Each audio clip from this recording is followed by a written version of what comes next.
Hello दोस्तों, जय हिंद, नमस्कार। मैं रमेश यादव आप सभी का स्वागत करता हूं study with Ramesh Yadav YouTube channel पर। जैसा कि आपको पता है कि हमने करंट अफेयर की सीरीज चलाई हुई है, उसी को आगे बढ़ाते हुए आज की क्लास 14 मार्च 2024 का करंट अफेयर की क्लास होगी। उम्मीद करता हूं आपको क्लासेस पसंद आ रही हैं और आगे भी पसंद आएंगी। कल मैंने बताया था कि जिस दिन से 1000 सब्सक्राइबर हमारे पूरे हो जाएंगे उसी दिन से हम लाइव क्लास शुरू कर देंगे। तो देखते हैं आपको लाइव क्लास कब से चाहिए। हमारा सेटअप बिल्कुल तैयार हो चुका है, तो जिस दिन 1000 सब्सक्राइबर पूरे हो गए उसी दिन से हम लाइव क्लास शुरू कर देंगे। तो चलिए शुरू करते हैं आज की क्लास 14 मार्च 2024 का करंट अफेयर। पॉइंट नंबर 1, प्रधानमंत्री मोदी ने साबरमती में कोचरब आश्रम का शुभारंभ किया। देखो, कोचरब आश्रम मोस्ट इंपोर्टेंट क्वेश्चन रहेगा कि कोचरब आश्रम कहाँ है, क्यों प्रसिद्ध है ये। तो ये साबरमती में है, तो मतलब गुजरात में है। चलिए जानते हैं इसके बारे में। प्रधानमंत्री नरेंद्र मोदी ने कोचरब आश्रम का उद्घाटन करने और गांधी आश्रम स्मारक के मास्टर प्लान का शुभारंभ करने के लिए साबरमती आश्रम का दौरा किया। इस महत्वपूर्ण आयोजन ने भारत के स्वतंत्रता संग्राम में महात्मा गांधी की विरासत और योगदान को याद किया। देखो, अब इसमें हमें याद क्या क्या करना है कि कोचरब आश्रम कहाँ है, गुजरात में है, क्यों प्रसिद्ध है, गांधी जी से रिलेटेड है इसलिए प्रसिद्ध है। क्या रिलेशन है गांधी जी का कि जब गांधी जी 2015 में दक्षिण अफ्रीका से लौट कर आए थे भारत, तब गांधी जी ने इसकी स्थापना की थी। और यह भारत में गांधी जी द्वारा स्थापित पहला आश्रम था। यह ध्यान रखना, पहला आश्रम था, इसलिए इम्पोर्टेंट होगा। उन्होंने इसमें खेती, गाय पालन, खादी और रचनात्मक गतिविधियां की थी। उसके बाद वो साबरमती आश्रम में गए थे जहाँ दांडी मार्च की यात्रा शुरू की गई थी। तो साबरमती आश्रम तो आपको वैसे भी याद होगा क्योंकि आप हिस्ट्री पढ़ रहे होंगे, लेकिन कोचरब आश्रम अब करंट में है तो इसको याद करना बहुत ज़रूरी है कि गांधी जी द्वारा स्थापित पहला आश्रम था। चलिए नेक्स्ट चलते हैं। पॉइंट नंबर 2, श्रीनिवासन स्वामी को प्रतिष्ठित IAA गोल्डन कंपास अवार्ड। तो श्रीनिवासन स्वामी को मिला है, इसमें मिला कर लेना, बीच में टाइपिंग मिस्टेक हो गया होगा। श्रीनिवासन स्वामी को IAA गोल्डन कंपास अवार्ड मिला है। चलिए जानते हैं क्या है ये। श्रीनिवासन स्वामी को मार्च 2024 में इंटरनेशनल एडवर्टाइजिंग एसोसिएशन द्वारा स्थापित IAA गोल्डन कंपास अवार्ड से सम्मानित किया गया। देखो, इंटरनेशनल एडवर्टाइजिंग एसोसिएशन मतलब ये एडवर्टाइजिंग किया गया है किसी भी औद्योगिक कंपनी का, तो उसके रिगार्डिंग दिया गया। श्रीनिवासन स्वामी RK स्वामी लिमिटेड के अध्यक्ष और प्रबंध निदेशक हैं। तो ये कोई कंपनी है RK स्वामी। आगे चलते हैं। श्रीनिवासन स्वामी सुंदर स्वामी के नाम से भी जाने जाते हैं। यह पुरस्कार पहली बार किसी भारतीय उद्योग जगत के नेता को दिया जा रहा है। तो पहली बार दिया गया है, इसलिए ये हमारे लिए इम्पोर्टेंट रहेगा।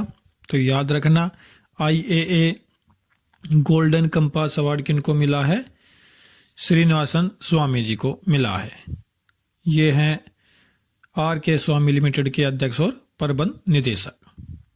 चलिए नेक्स्ट चलते हैं। पॉइंट नंबर 3, अंडमान और निकोबार कमान का ऐतिहासिक पूर्ण महिला समुद्री निगरानी मिशन। चलिए जानते हैं इसके बारे में। अंतर्राष्ट्रीय महिला दिवस और INAS 318 की 40वीं वर्षगांठ के अवसर पर अंडमान और निकोबार कमान ने अपना पहला पूर्ण महिला समुद्री निगरानी मिशन संचालित करके एक महत्वपूर्ण उपलब्धि हासिल की।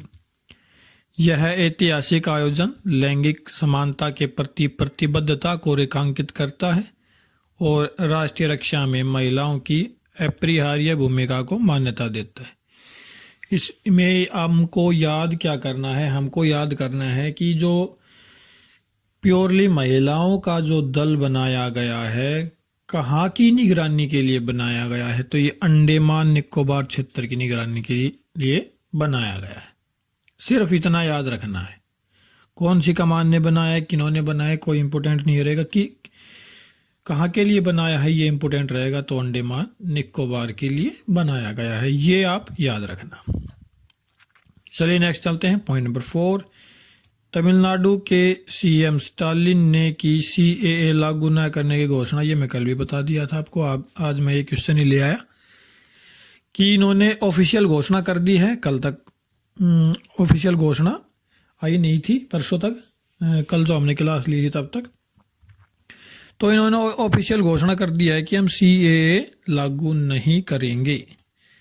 चलिए जानते हैं क्या बोल रहा है। तमिलनाडु के मुख्यमंत्री M.K. स्टालिन ने मंगलवार 12 मार्च 2024 को घोषणा की कि नागरिकता संशोधन अधिनियम, जिसके नियमों को 11 मार्च को केंद्रीय गृह मंत्रालय द्वारा अधिसूचित किया गया था, राज्य में लागू नहीं किया जाएगा। यह निर्णय बढ़ती चिंताओं के बीच आया है कि CAA तमिलनाडु में शिविरों में रहने वाले अल्पसंख्यकों और श्रीलंकाई तमिलों के खिलाफ है। तो ये तो भाई अपनी अपनी सोच है कि क्या कर रहे हैं क्या नहीं कर रहे, लेकिन तमिलनाडु एक ऐसा अकेला राज्य है जिन्होंने CAA लागू करने से मना कर दिया। हमारे लिए ये इम्पोर्टेंट है, क्योंकि हमें तो एग्ज़ाम में लिखना है भाई, हमारे लिए लागू हो या ना हो कोई मैटर नहीं है। हमें चाहिए करंट अफेयर का क्वेश्चन, हमें चाहिए गवर्नमेंट जॉब। तो गवर्नमेंट जॉब चाहिए तो ये याद करना है भाई कौन से राज्य ने इसको नियम को मानने से मना कर दिया है। तमिलनाडु ने मना कर दिया है।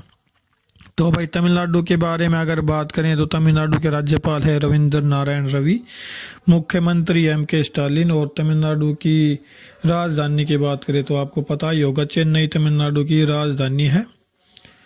और तमिलनाडु में आप कमेंट करके बताएं कि भारत की सबसे दक्षिणी पहाड़ी का क्या नाम है। भारत की सबसे दक्षिणी पहाड़ी का क्या नाम है। चलिए आगे चलते हैं। पॉइंट नंबर 5, भारतीय लेखक अमिताव घोष को मिला प्रतिष्ठित इरास्मस पुरस्कार। तो इरास्मस पुरस्कार मिला है, भारत के लेखक हैं अमिताव घोष, उनको मिला है। चलिए जानते हैं इनके बारे में। प्रीमियम इरास्मियानियन फाउंडेशन ने भारतीय लेखक अमिताव घोष को इरास्मस पुरस्कार 2024 से सम्मानित किया है। उन्हें यह प्रतिष्ठित सम्मान अकल्पनीय की कल्पना विषय पर उनके भावुक योगदान के लिए मिला है, जिसमें वह अपने साहित्यिक कार्यों के माध्यम से जलवायु परिवर्तन के अभूतपूर्व वैश्विक संकट की खोज करते हैं। तो देखो उन्होंने एक लेख लिखा है अकल्पनीय की कल्पना, उसके रिगार्डिंग उनको इरास्मस पुरस्कार मिला है अमिताभ घोष को। 3 पॉइंट है, तीनों पॉइंट याद होने चाहिए कि क्यों मिला है। अकल्पनीय की कल्पना लेख के कारण मिला है। किनको मिला है? अमिताभ घोष को मिला है। और पुरस्कार का क्या नाम है? इरास्मस पुरस्कार। चलिए नेक्स्ट चलते हैं, पॉइंट नंबर 6। सिमडेगा जिले में हुई पूसा कृषि विज्ञान मेले की मेजबानी। तो पूसा कृषि विज्ञान मेले की मेजबानी हुई है झारखंड में। चलिए उसके बारे में जानते हैं। जिले का नाम आप याद नहीं रखना। पहली बार झारखंड के सिमडेगा जिले में राष्ट्रीय स्तर के कृषि विज्ञान मेला पूसा कृषि विज्ञान मेले की मेजबानी की है। भारतीय कृषि अनुसंधान संस्थान पूसा नई दिल्ली द्वारा आयोजित यह कार्यक्रम 10 से 12 मार्च तक अल्बर्ट एक्का स्टेडियम में आयोजित किया जा रहा है, जो एक समृद्ध किसान समुदाय के दृष्टिकोण को साकार करने की दिशा में एक महत्वपूर्ण कदम है। तो आप कमेंट करके बताइए पूसा कहाँ है भाई? भारतीय कृषि अनुसंधान संस्थान पूसा तो नई दिल्ली में स्थित है, लेकिन पूसा जो स्थान है, एक्चुअल में जो पूसा स्थान है वो कहाँ स्थित है? एक्चुअल में जो पूसा स्थान है वो कहाँ स्थित है? कमेंट करके बताएं आप। तो क्लियर है। झारखंड के बारे में अगर हम बात करें तो राज्यपाल हैं यहाँ के सीपी राधाकृष्णन और मुख्यमंत्री चंपई सोरेन। अभी झारखंड के जो मुख्यमंत्री थे उनको उन्होंने इस्तीफा दे दिया था, अरेस्ट कर लिया था उनको, तो वो मैं बता चुका हूँ पीछे क्लासेस में, तो आप उन चीज़ों को याद रखें। चलिए नेक्स्ट पॉइंट नंबर 7, केंद्रीय मंत्री ने सीडैक तिरुवनंतपुरम में भारत के पहले फ्यूचर लैब्स का उद्घाटन किया। तो भारत की भाई पहली फ्यूचर लैब कहाँ लगाई गई है? तिरुवनंतपुरम में लगाई गई है। किसके द्वारा? सीडैक कंपनी के द्वारा लगाई गई है। यह सीडैक अर्ध सरकारी कंपनी है जिसका काम था सुपर कंप्यूटर बनाना, और अभी ये काम कर रही है सॉफ्टवेयर के फील्ड में, ये काम कर रही है, सॉफ्टवेयर बना रही है। चलिए जानते हैं। केंद्रीय आईटी व इलेक्ट्रॉनिक्स कौशल विकास उद्यमिता और जल शक्ति राज्य मंत्री श्री राजीव चंद्रशेखर ने सीडैक तिरुवनंतपुरम में भारत के पहले फ्यूचर लैब सेंटर का उद्घाटन किया। Centre for semiconductor chips and systems for strategic electronics नाम का यह केंद्र अगली पीढ़ी के चिप डिजाइन, विनिर्माण और अनुसंधान के लिए एक परिवेश को बढ़ावा देने में महत्वपूर्ण भूमिका निभाएगा। तो देखो याद क्या करना है कि किसके द्वारा लगाया गया है? सीडैक कंपनी के द्वारा लगाया गया है। सीडैक कंपनी के द्वारा लगाया। कहाँ लगाया गया? तिरुवनंतपुरम में लगाया गया। नाम क्या है फ्यूचर लैब्स का? ये फ्यूचर लैब से काम क्या होगा? इसमें चिप बनेगी, सेमीकंडक्टर चिप बनेगी भाई, और इसका नाम क्या होगा? Centre for semiconductor chip and systems for strategic electronics इसका नाम होगा। तिरुवनंतपुरम आप सभी को पता ही होगा, केरल की राजधानी है तिरुवनंतपुरम, और केरल के राज्यपाल आरिफ मोहम्मद खान, मुख्यमंत्री पिनराई विजयन यहाँ के मुख्यमंत्री हैं। और आगे चलते हैं। पॉइंट नंबर 8, शोधकर्ताओं को थाईलैंड में मिला 8 आंखों वाला नई प्रजाति का बिच्छू।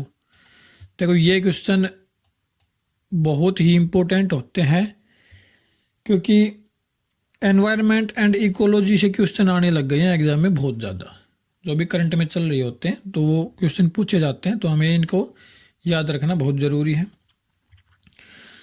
पढ़ते हैं, जानते हैं इसके बारे में। जूकीज जर्नल में प्रकाशित एक हालिया अध्ययन के मुताबिक नवंबर 2022 में शोधकर्ताओं को थाईलैंड के केंग कराचन नेशनल पार्क में नई प्रजाति का बिच्छू मिला था। इस प्रजाति का नाम नेशनल पार्क के नाम पर यू स्कॉर्पियन कराचन रखा गया है। वही वैज्ञानिकों को इस बिच्छू में 8 आंखें और 8 पैर मिले हैं। ये अभी शोध हुआ है, मिला था ये 2022 में, लेकिन अभी शोध हुआ है कि इसमें 8 आंखें हैं और भाई 8 ही इसके पैर हैं। तो नाम क्या है इसका? You scorpion कराचन। स्कॉर्पियो जो गाड़ी होती है, स्कॉर्पियन ही तो बोलते हैं बिच्छू को, तो स्कॉर्पियो गाड़ी होती है वो इसी से इंस्पायर हुई थी और उसका नाम इसी से इंस्पायर हुआ था।